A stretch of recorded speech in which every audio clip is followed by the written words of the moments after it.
محرم میں کیا کرنا چاہیے؟ کربلا کا واقعہ اصل ہے کیا؟ کربلا کے واقعے پر تو میں ایک پورا بیان چند سال پہلے ریکارڈ کروا چکا ہوں، لیکن اس واقعے سے اہم سبق کیا ملتے ہیں؟ محرم میں ہم کون سے ایسے کام کر رہے ہیں جس سے ہم اللہ کے غضب کے مستحق ٹھہر رہے ہیں؟ محرم میں کیا کیا ہو رہا ہے میں آپ کو بتاتا ہوں۔ ان میں سے کوئی بھی عمل نہ ہمیں قرآن سے ملتا ہے نہ صحابہ سے ملتا ہے ہمیں۔ سیدنا حسین ابن علی رضی اللہ تعالی عنہ جو جنت کے جوانوں کے سردار ہیں، آپ سے محبت کا دعویٰ اس وقت مقبول ہوگا جب آپ سیدنا حسین کی سیرت کو فالو کریں گے۔ رونا پیٹنا ماتم کرنا یہ سیدنا حسین اور اہل بیت کی سیرت نہیں ہے۔ اس بات میں دو رائے نہیں ہو سکتی کہ سیدنا حسین رضی اللہ تعالی عنہ کو جو کربلا میں شہید کیا گیا یہ کائنات کا بدترین ظلم تھا۔ جس نے آپ کی گردن مبارک پہ تلوار رکھی اس کی بدبختی میں دو رائے نہیں ہو سکتی۔ بہت ہی کوئی شقی اور بدبخت جو نواسہ رسول صلی اللہ علیہ وسلم کے قتل کی طرف بڑھا، بہت ہی کوئی بدبخت اور بدنصیب جو کوفہ کے گورنر ابن زیاد کے کہنے پر نواسہ رسول سے لڑنے کے لیے نکلا، جو اس ظلم کو ظلم نہیں مانتا، وہ بھی اپنے آپ کو جہنم میں جانے کے لیے تیار کر رہا ہے۔ پھر کربلا میں ایک بڑا ظلم یہ ہوا کہ صرف سیدنا حسین ابن علی کو شہید نہیں کیا گیا، آپ کے ساتھ جتنے مرد تھے سب کو شہید کر دیا گیا۔ لیکن ہمیں پیغمبر صلی اللہ علیہ وسلم اور صحابہ کی سیرت میں کیا ملتا ہے؟ میں ایک آیت سے آپ کو سمجھاتا ہوں۔ مشرکین مکہ حضرت ابراہیم علیہ الصلاۃ والسلام کے نسب میں ہونے پر اور آپ سے محبت پہ بڑا فخر کیا کرتے تھے کہ ہم ابراہیم کی اولاد میں ہیں، ہم ابراہیم کے دین پہ ہیں۔ اللہ نے کیا فرمایا رسول اللہ صلی اللہ علیہ وسلم سے کہ ان اول الناس بابراہیم للذین اتبعوہ، اے نبی آپ ان سے کہہ دیجئے ابراہیم سے محبت کے خالی پیلی کے دعوے مقبول نہیں ہیں۔ ابراہیم کے زیادہ حقدار وہ ہیں جو ابراہیم علیہ السلام کی اتباع کرتے ہیں، اور یہ پیغمبر اور صحابہ یہ ابراہیم علیہ السلام کے دین کو فالو کرتے ہیں، اور تم ابراہیم کے دین کو فالو نہیں کر رہے، ان سے محبت کے دعوے دار ہو۔ تو خالی محبت کے دعوے داری اللہ کے ہاں مقبول نہیں ہے۔ اللہ کے ہاں وہ محبت کی دعوے مقبول ہیں جس میں آپ محبوب کو فالو کر رہے ہوں۔ سیدنا حسین ابن علی رضی اللہ تعالی عنہ جو جنت کے جوانوں کے سردار ہیں، آپ سے محبت کا دعویٰ اس وقت مقبول ہوگا جب آپ سیدنا حسین کی سیرت کو فالو کریں گے۔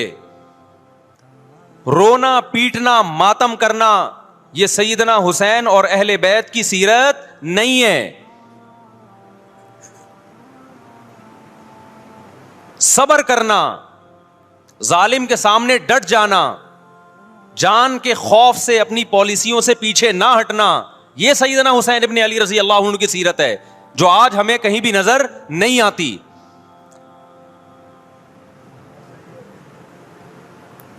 تو ہم نے بھائی دیکھنا ہے صحابہ کا طرز عمل کیا تھا۔ آپ بتاؤ صحابہ کو سیدنا حسین سے محبت تھی یا نہیں تھی؟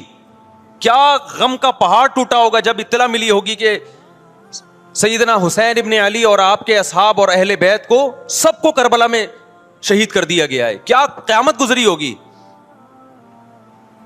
کوفہ سے ایک شخص آیا نا عبداللہ بن عمر سے پوچھنے لگا جو مارنے پر دم کا مسئلہ، انہوں نے فرمایا تم نے پیغمبر کے نواسے کو قتل کر دیا اور مسئلہ یہ پوچھ رہے ہو کہ جو مارنے پر دم آئے گا کہ نہیں آئے گا۔ ایک طرف تم نے پیغمبر کے نواسے کو قتل کر دیا کربلا میں، اور اب ہم سے آ کے مسئلہ پوچھتے ہو جو مارنا جائز ہے یا نہیں ہے۔ صحابہ کے ہاں یہ غم کم غم نہیں تھا۔ دیکھو حضرت معاویہ رضی اللہ تعالی عنہ کے ہاتھ پہ بھی حضرت حسین نے بیعت نہیں کی، لیکن بغاوت بھی نہیں کی۔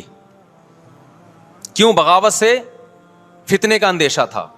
حضرت حسن جو حضرت حسین کے بڑے بھائی تھے، انہوں نے سیدنا معاویہ رضی اللہ تعالی عنہ کے ہاتھ پہ بیعت کی اور اس اختلاف کو ہمیشہ کے لیے اپنی کوشش کے مطابق ہمیشہ کے لیے ختم کر دیا. ختم ہوا نہیں ہوا ایک الگ بحث ہے, لیکن حضرت حسن کا مقصد کیا تھا کہ مسلمانوں کی دو جماعتوں کو میں آپس میں لڑتا ہوا نہیں دیکھ سکتا. لوگوں نے کہا آپ خلافت کے حقدار ہیں, آپ نے فرمایا میں دستبردار ہوتا ہوں سیدنا معاویہ کے حق میں.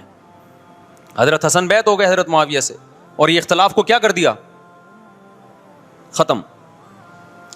حضرت حسین بیعت نہیں ہوئے, لیکن حضرت حسین نے بغاوت بھی نہیں کی.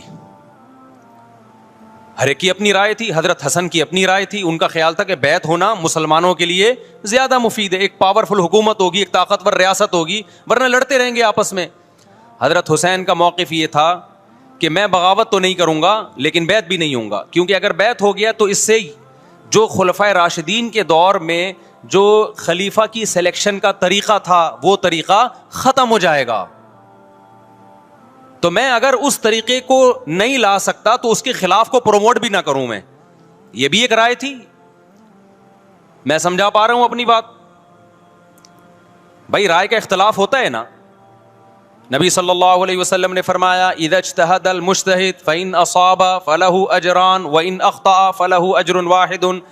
جب کوئی مجتہد اللہ کی رضا کو سامنے رکھ کے اجتہاد کرتا ہے, صحیح اور غلط کا فیصلہ کرنے بیٹھتا ہے, رائے یعنی اس کا مقصد اللہ کی رضا ہو, تو اگر وہ درست نتیجے پہ پہنچے تو 2 ثواب, غلط نتیجے پہ پہنچے تو بھی 1 نیکی اس کو ملتی ہے, اس لیے کہ اس کے بس میں جو خیر خواہی کا کے لیے جو تھا وہ اس نے کر دیا. رائے کا اختلاف ہوتا ہے.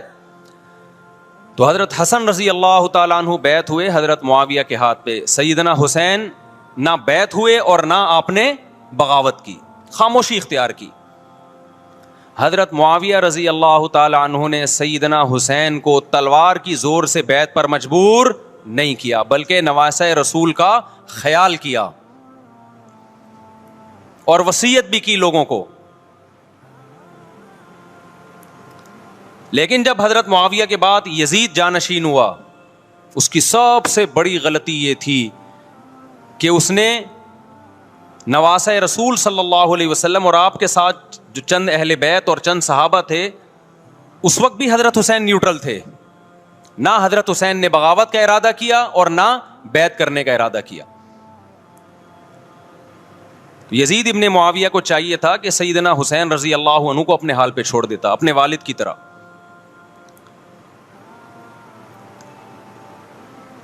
حضرت حسین رضی اللہ تعالیٰ عنہ کو جب کوفہ سے خطوط آئے, یہ میں وضاحت اس لیے کر رہا ہوں کہ حضرت حسین بغاوت کے لیے نہیں نکلے تھے, اس مسلمان حاکم کے خلاف بغاوت کے لیے نہیں نکلے تھے, کیونکہ رسول اللہ صلی اللہ علیہ وسلم کی بہت ساری صحیح حدیث ہے اس بارے میں کہ جو باغی ہے, جو ریاست کے خلاف بغاوت کرتا ہے, اس کو نبی صلی اللہ علیہ وسلم نے اس عمل کو پسند نہیں کیا.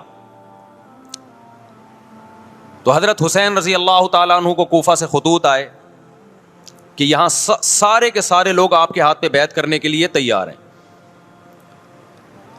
ظاہر ہے جب کسی علاقے کے لوگ دارالخلافہ ہو اور سب بیعت ہونے کے لیے تیار ہوں تو پھر آپ کا جانا یہ بغاوت کا عمل نہیں کہلاتا. حضرت حسین رضی اللہ تعالیٰ عنہ اہل بیت کے ساتھ نکلے. کربلا میں جب پہنچے, مشہور واقعہ آپ 20 دفعہ سن چکے ہیں, وہاں جا کے آپ کو اطلاع ہوئی کہ وہ خبر غلط تھی, اور عبید اللہ بن زیاد نے ایک پورا لشکر بھیجا سیدنا حسین رضی اللہ تعالیٰ عنہ کو مجبور کرنے کے لیے کہ میرے ہاتھ پہ آپ زبردستی بیعت ہو جائیں. حضرت حسین رضی اللہ تعالیٰ عنہ نے مطالبے رکھے کہ یا تو مجھے واپس جانے دیا جائے, اور اگر بیعت کرنا ہی ہے تو میں دمشق میں امیر کے ہاتھ پہ جا کے بیعت کروں گا. بہت معقول مطالبے تھے یہ. میرا مقصد ابھی کربلا کا واقعہ بیان کرنا نہیں ہے, اس پہ بہت کچھ کہا جا چکا ہے, خود میرا بھی بیان اس پہ تفصیل سے ہو چکا ہے. اس کے بعد بھی سیدنا حسین رضی اللہ تعالیٰ عنہ کو مجبور کرنا کہ عبید اللہ بن زیاد جو بدبخت انسان جو قاتل تھا اہل بیت کا, اسی کے ہاتھ پہ لازمی بیعت ہوں, جبکہ وہ امیر بھی نہیں ہے, وہ گورنر ہے ایک علاقے کا.